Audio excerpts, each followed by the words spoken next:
They tried to break her. Veteran players, media insiders, even fans who doubted the hype, all insisted Caitlin Clark was just a rookie riding a lucky streak. For 2 seasons, they mocked her, dismissed her, pushed back against the undeniable surge she brought to the WNBA. And yet, here she stands, about to take her place alongside Carmelo Anthony, Tracy McGrady, and Vince Carter on primetime national television, rewriting the rules of what an active player can achieve. How did the rookie they tried to erase become the player the world can't ignore? And as the league faces chaos behind the scenes, who really wins when talent, timing, and courage collide? Tonight, we trace the rise of Caitlin Clark and the fall of the narrative built to hold her down. Caitlin Clark effect. NBC Sports did not ask permission from the WNBA. In the WNBA, as part of a NBA team on NBC. And NBC also has got WNBA games. One, they did not consult the players' union or wait for league approval. They looked at the landscape of basketball media, identified the single most marketable figure in the women's game, and made their move. Caitlin Clark officially joined the network's brand new Basketball Night in America broadcast, becoming the first active WNBA player ever trusted with a role of this magnitude. The announcement landed like a thunderclap because it confirmed what critics had spent 2 seasons desperately trying to deny. Clark is not just another talented player benefiting from media favoritism. She is a cultural phenomenon that the biggest networks in sports are racing to secure. The structure of this opportunity reveals exactly how NBC views her value. They did not ease her in quietly with a minor segment or a single guest appearance buried in the schedule. They placed her directly alongside basketball royalty on one of the most valuable stages in sports media. Yes, here, NBC Sports had another high-profile special contributor whose NBA coverage this time is the biggest name in women's basketball, Caitlin Clark. Carmelo Anthony, Tracy McGrady, Vince Carter, players whose careers define excellence at the highest level. Maria Taylor hosting a show that anchors NBC's entire Sunday night basketball strategy. And Caitlin Clark sitting among them as an analyst, not a novelty guest, not a promotional gimmick, but a legitimate voice trusted to break down NBA basketball for a national audience. Her debut assignment makes the statement even louder. Madison Square Garden, Lakers versus Knicks. One of the most iconic matchups the league can offer. Porzingis on the drive, pull-up jumper, it's good! 31 for Porzingis. NBC wanted her first appearance to command attention, wanting to announce to the sports world that Caitlin Clark has arrived in a space no active WNBA player has ever occupied. The compensation for this role is expected to exceed many full WNBA salaries. Not because Clark demanded it through aggressive negotiations or public pressure campaigns, because the market decided she was worth it. Networks understand that she attracts eyeballs far beyond traditional basketball audiences. Casual viewers, younger demographics, people who never watched a WNBA game before she arrived. These are audiences that advertisers pay premium rates to reach, and Clark delivers them consistently in ways no one else in women's basketball currently can. Sam Flood, the executive producer of NBC Sports, described her as one of the most captivating players and dynamic scorers in basketball. Not women's basketball. Basketball. That distinction matters because it signals how the network perceives her appeal. She transcends the category most people try to confine her within, and NBC is betting that her presence on their broadcast will generate the same crossover interest that transformed her games into must-watch events. Clark, wow! You bet! From beyond the logo! The irony cuts deep for anyone paying attention. Those casual fans and younger viewers that Clark attracts are the exact same people veteran players spent 2 seasons criticizing. They mock them as fake supporters who only showed up for hype. They dismissed them as bandwagon followers who did not understand real basketball. They made those fans feel unwelcome for simply enjoying the game. And now those fans are the reason Caitlin Clark is being rewarded with opportunities the rest of the league can only observe from a distance. But talent breaks the narrative. For 2 straight seasons, a vocal faction of veteran WNBA players committed to a narrative that required ignoring obvious evidence. They insisted Caitlin Clark was not responsible for the surge in ratings, ticket sales, and mainstream media coverage suddenly flooding the league. The attention was coincidental. The revenue increases were the result of years of groundwork by established stars finally paying off. Clark was simply in the right place at the right time, benefiting from momentum she did not create. This talking point got repeated in interviews, amplified on podcasts, and defended with increasing desperation as the evidence against it mounted. The hostility went beyond words. On the court, Clark faced physical treatment that crossed the line from competitive intensity into targeted aggression. For flagrant fouls, hard screens away from the ball. WNBA history from last night. Breanna Stewart, the Connecticut Sun, in the WNBA's inaugural Commissioner's Cup. The kind of extracurricular contact that sends a message about how welcome someone is in a space. Off the court, the dismissiveness was equally pointed.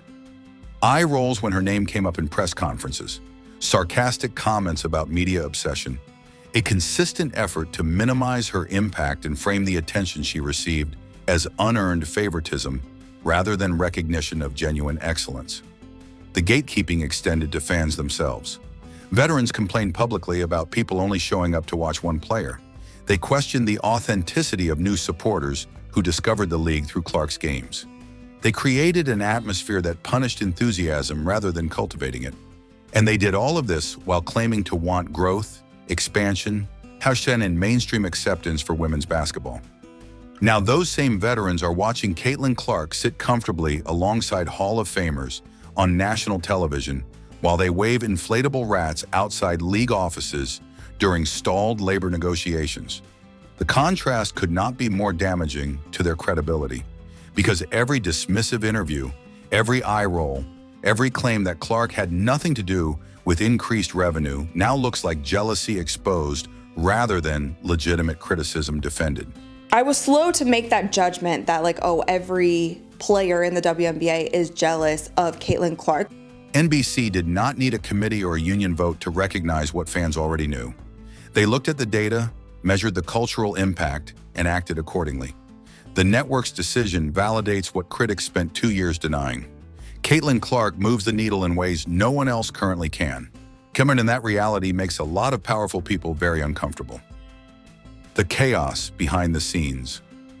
While Caitlin Clark prepares for her national broadcasting debut alongside Hall of Famers at Madison Square Garden, the WNBA is quietly spiraling through one of the messiest labor negotiations in league history. Behind closed doors, the players' union and team owners remain locked in chaotic CBA talks that have devolved into public complaints, protest stunts, and salary demands existing so far outside financial reality that industry observers have begun openly predicting a lockout. The contrast between Clark's rising trajectory and the league's internal collapse could not be more striking. One represents everything women's basketball could become. The other represents everything threatening to destroy it from within. Veterans who spent 2 seasons insisting Caitlin Clark had nothing to do with increased revenue are now using that very revenue spike as justification for massive salary increases. The contradiction would be laughable if the consequences were not so serious. They dismissed her impact publicly while privately calculating how to capture the financial benefits she generated. Now they want a team salary cap exceeding $10 million. Individual maximum contracts approaching $2.5 million per player. Reach that $1.1 million mark with revenue sharing and other bonuses. Numbers that would instantly destabilize multiple franchises operating on thin margins. Numbers that ownership cannot agree to without risking the financial viability of teams already struggling to break even. The disconnect between demands and reality has begun eroding public support in ways the union clearly did not anticipate. Fans have long memories. They remember the interviews where veteran players mocked new audiences who discovered the league through Clark's games. They remember the dismissive tone toward casual viewers, characterized as fake supporters who did not understand real basketball. They remember the gatekeeping atmosphere that made enthusiastic newcomers feel unwelcome for simply enjoying competition. And now those same players are asking for massive paydays, funded by the exact people they spent years insulting. The audacity has not gone unnoticed. Social media comment sections have turned openly hostile toward union messaging. Supporters who once defended WNBA players reflexively are now questioning why they should back athletes who treated them with contempt. The solidarity that labor movements depend upon has fractured along lines the union created through its own behavior. You cannot spend 2 seasons telling fans they do not matter and then expect those fans to pressure ownership on your behalf. The rhetoric coming from union representatives has accelerated the erosion. When ownership presented an offer exceeding $1 million in maximum salary with revenue-sharing provisions included, union leadership publicly called it a slap in the face. That language alienated fans who would consider such compensation life-changing. It framed reasonable starting offers as personal insults rather than foundations for continued negotiation. And it revealed a sense of entitlement that clashes fundamentally with the goodwill necessary to win public support during labor disputes.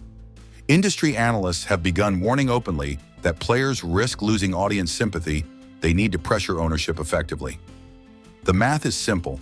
If fans do not care whether a lockout happens, owners have less incentive to compromise. And fans increasingly do not care. They have been given reasons not to care by the very people now asking for their support. A sold-out crowd in Evanston tonight for the Northwestern women's basketball game. All the buzz surrounding a player on that visiting team. The tone surrounding negotiations has shifted from solidarity to skepticism, from understanding to exhaustion, from willingness to engage to desire to disengage entirely.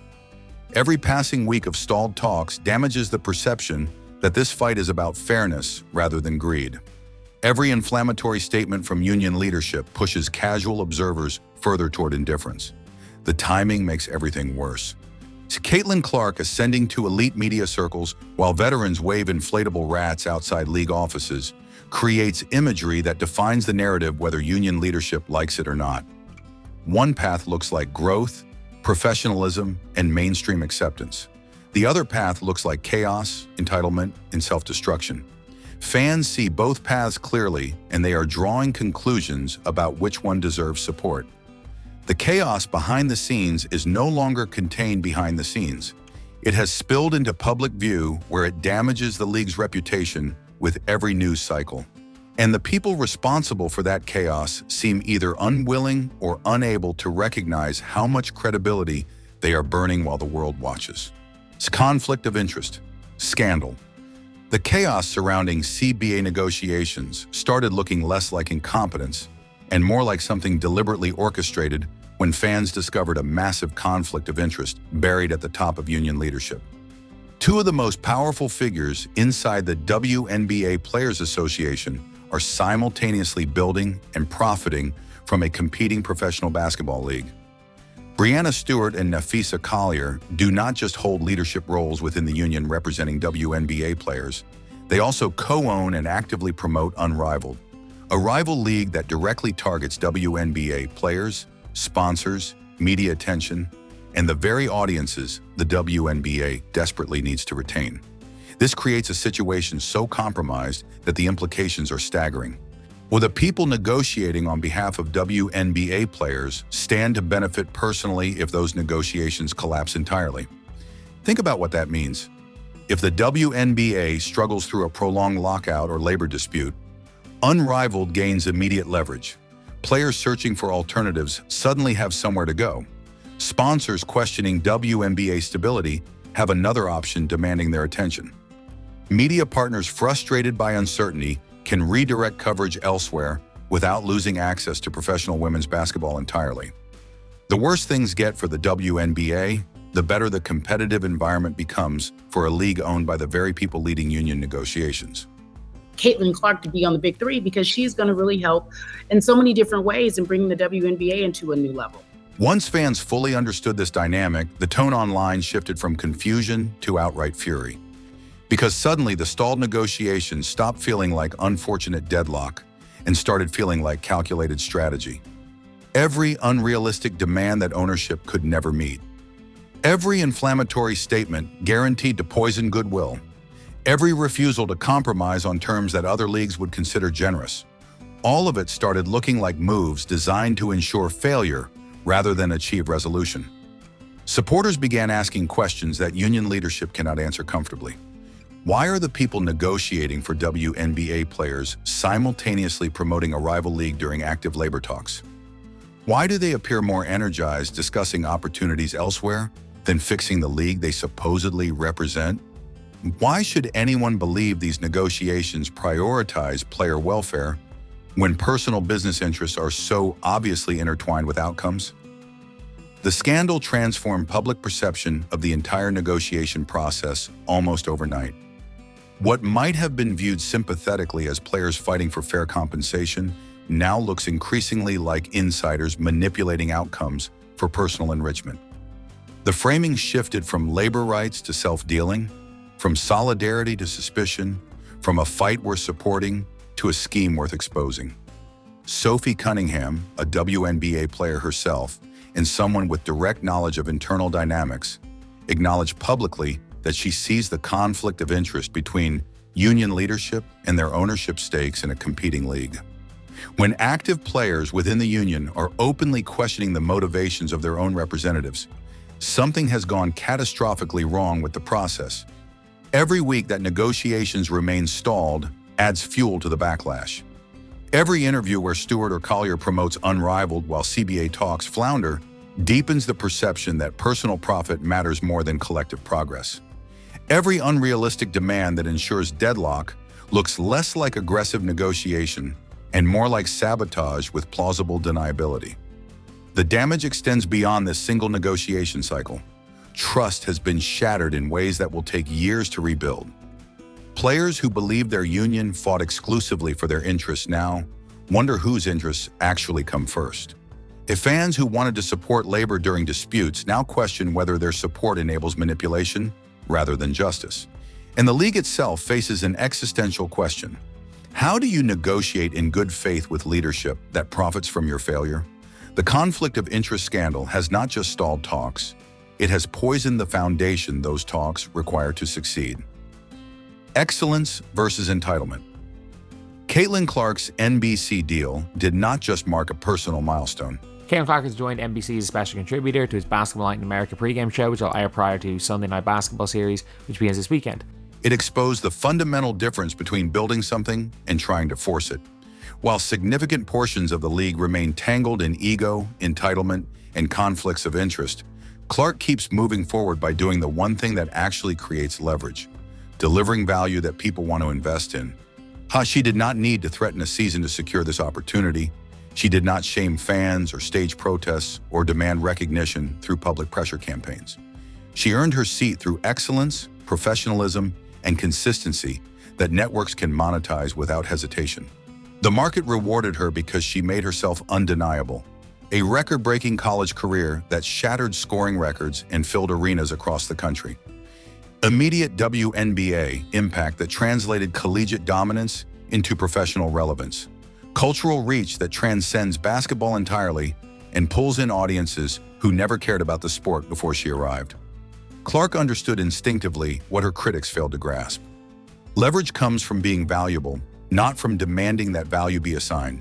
And she built that value methodically, a game by game, highlight by highlight, while veterans insisted she was overrated and tried to diminish everything she accomplished. The contrast with union leadership could not be more damaging to their position. One side is focused on expanding opportunity and attracting new audiences to women's basketball. The other is trapped in internal politics that actively push people away. One side is being welcomed into elite media circles and compensated at rates reflecting genuine market demand. The other is watching public support fracture while demanding money the league simply cannot afford to pay without destabilizing franchises. The optics have become devastating. Caitlin Clark sits alongside Hall of Famers on national television analyzing NBA basketball for millions of viewers. While veterans who mocked her influence wave inflatable rats outside league offices during stalled negotiations that inch closer to lockout with every passing week. Fans see the contradiction clearly, and they are not staying silent about it. Social media feeds overflow with commentary pointing out the hypocrisy of players who dismiss new audiences, now demanding salaries funded by those exact audiences. The goodwill that labor movements depend upon has eroded significantly because people remember 2 seasons of gatekeeping, eye rolls, and dismissive interviews. They remember being told they were not real fans for showing up to watch one player. They remember the hostility directed at enthusiasm itself. And now they are being asked to support massive salary increases for the same people who treated them with contempt. Those scathing comments on salaries, inconsistent officiating, Clark adding her voice to the chorus. And the message emerging from this moment could not be clearer. Excellence creates opportunity. Entitlement destroys it.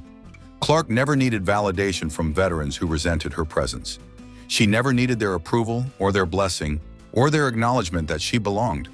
She simply kept performing at a level that made denial impossible until the biggest networks in sports came calling with opportunities no active WNBA player had ever received. The veterans who spent 2 years insisting she was not special are now watching her occupy spaces they will never access, while their own credibility collapses under contradictions of their own creation. The WNBA stands at a crossroads that will define its future. One path follows the model Clark represents: build value through excellence, attract audiences through entertainment, let the market reward what the market wants. The other path follows the trajectory union leadership has chosen: demand without delivering, gatekeep without growing, prioritize ego over expansion. Fans are watching closely to see which direction prevails. And every week that negotiations stall while Caitlin Clark rises higher, the answer becomes more obvious. You cannot tear down what the world has decided to elevate. You can only watch it leave you behind. Caitlin Clark has risen above the noise, claimed spaces no rookie, no woman has ever held, and forced the world to acknowledge what was always obvious. But the WNBA is at a crossroads. Will the league harness this moment, or will ego, politics, and old hierarchies snuff out the momentum she created? One player's triumph has exposed the cracks in an entire system. Or the question now isn't whether Clark can succeed, it's whether the game she's changing can survive her influence. Who will adapt and who will be left behind?